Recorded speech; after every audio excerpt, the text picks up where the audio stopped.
Hi, welcome to Don's Manufactory. If you remember a while back, I had a friend drop by with his 72 Mustang Convertible.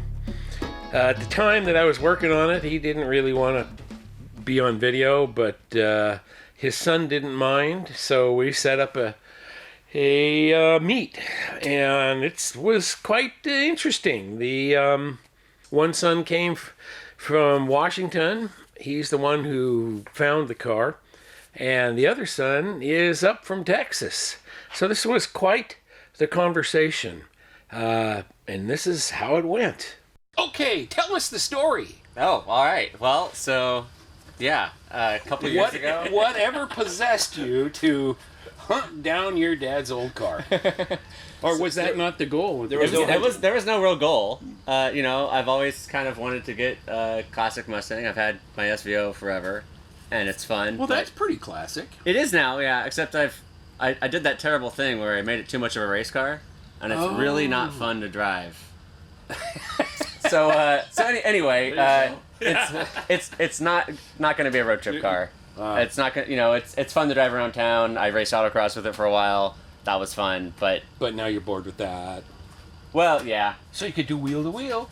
That's a whole new thing. That's a lot more expensive. Oh. My wife and I don't want kids, and she is super supportive and encouraging of any manner of ridiculous hobbies. So.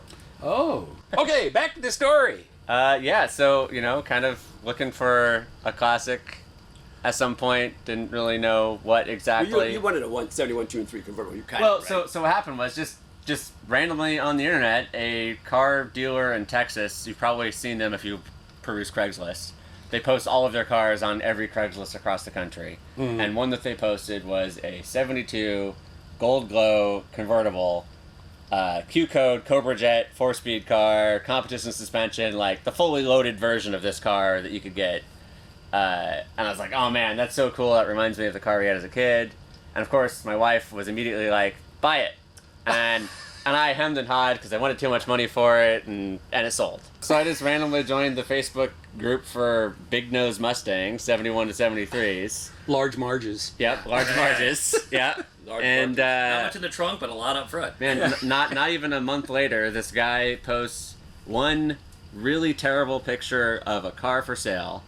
And it was the rear quarter panel, and he had the car in the garage with the cover on it, and he had pulled the cover back to show just the rear quarter panel where the French-gen antenna was. And I see a picture of a gold 72 Mustang Convertible with a French-gen antenna in the corner panel. I'm like, what are the odds? What are the odds? They made like 250 Gold Glow convertibles, so how many of them have a French-gen antenna in the quarter panel? Is this something you remember from a kid? Or? Yeah, for sure. Oh, yeah. God. Yeah, well, I mean, don't take this the wrong way, but Dad has a Mustang that we never drove around in. So I don't remember that car other than being in the garage. We drove a lot in the convertible. Hold on just a second. Take that the wrong way. Yeah. We did a lot of trips in the convertible. We drove the convertible over. We went to Crown Point all the time, out to Columbia Gorge, and that'd be a great drive in the convertible. Yeah, Mom took us to school in it, and I remember Mom getting stuck in it when the seatbelts wouldn't let her out, and She pulls in, and it's going off, and the seatbelt's stuck. And they're all sitting in the garage. I heard about it when I got home. That's the day we sold recreating it. Oh, man. There was a picture of all of us in front of the car when they got ready to sell it by the bank, so we decided that we needed to all be in front of the car at the same location, obviously. And then we realized that it'd be hard to take the same picture because either the car got way smaller or we got a little bit bigger. It took me over a year to actually get to buy the car. The guy was strange. Because the guy was really weird. He posted it for sale, but he wanted to sell two of them as a package deal. He had this one and a 73. And he wanted to sell both of them. Right, 50 grand or something, I think, wasn't it? Something crazy. 52,000. Yeah, he wanted for so it wasn't like a car and a parts car. It was like two full cars. Oh, yeah, two full he cars. Was looking for and he wanted top dollar for them, eventually I had to tell him, hey, I think this is our car, and we got the VIN and confirmed it was the real one because he wasn't willing to sell one of them, and I wasn't going to buy two cars in Michigan. Anyway, eventually he agreed to sell one of them. And then when it came time to talk price, he decided he didn't want to sell the car. And so I was like, okay, well, that's that, I guess. He contacts me like 2 or 3 months later, says, hey, I'm thinking about selling the car again. And I said, cool, I'm interested, let's talk price. And then he'd say, oh, I'm not going to sell the car. And this happened like 5 times. And he kept reaching out to me And after the first time, I was like, okay, maybe this guy Wasn't doesn't this sell like it. the $28,000 price or something? Yeah, he wanted 27 or something at first. I was like, that's not not happening. High price and taking a long time. So anyway, eventually he decided he did want to sell it and was willing to come way down on the price. So we bought it. So, what was it like driving back with the dad? The guy told us that it had a rear main seal leak. And Not a big one. And there's so much oil down the back of the engine, not much of it was coming out the front, that left like a, half-inch gap in the RTV at the front and back of the intake. When they put the aftermarket intake. Which turns out won't hold oil in. Like we could have tried to clean it all really good on the side of the road in random small town Michigan and wait a minute. and Now you figured gotta it remember, we took the back roads from Flint, Michigan to Indianapolis, kind of. Parts stores in small towns, kind of rare. Some of these people, I don't know where they got parts. Oh, well, Yeah. we don't have, where do you go? Well, we drive 10 miles to this town and they got a parts store. Oh, Because we ask questions. the guy had told us that he'd taken it to a mechanic. The mechanic told him it was the rear main seal leaking, and we're like, okay, well, rear main seal leaking. Little drips, it'll be okay.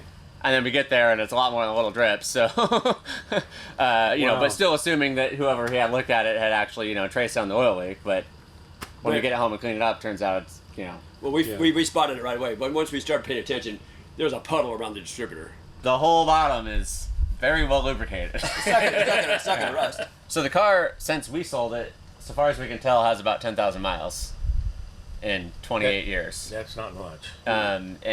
So we sold it in '95 to someone in the Portland area Yep. because we saw it at the Portland swap meet somewhere around 2000. Several years later, yeah. And they'd already put the torque thrust on it, and it was for sale around then, and I think they wanted 14 for it or something. Yeah, 12 Um, or 14. And then apparently went through 2 people before it made it to this guy, but it just sat in garages. We so- think it's had about 6 owners. What are you going to do to it to make it drive better? I know you've got plans for that. Well, so yes, new tires. Ah, That's going to be a start because 30-year-old tires. yeah, that's what I got on this thing. Yep. I got to do something about that. If you have any thoughts on that, I've been just debating back and forth because there are We could have a crappy long- options for 15-inch tires still. Yeah, you could have a long discussion about that. and I 'cause think- there's only one option for 14 and 15-inch Yeah, tires. there's just not much and out that's 3. Yeah, BF Goodrich, Cooper, Mickey Thompson. well, you're gonna. They're all made. They're all 3 of them are made in the same factory. Fun fact. Yeah, So which sidewall do you want? But actually, the tread pattern is a little different. People say that the Mickey Thompson and the Cooper are a little bit better in the rain than the BF Goodrich. But I think they're all probably terrible. By I'm modern in the tires same thing with the anyways. 14s. Like, Yeah. do I want to do that, or do I want to? Even if I go 16s, there's almost no selection for 16s. So this is exactly what I've been running to. I think 15s are the right look for the car, but if I want to actually take it on road trips and drive it, I should put 17s on it.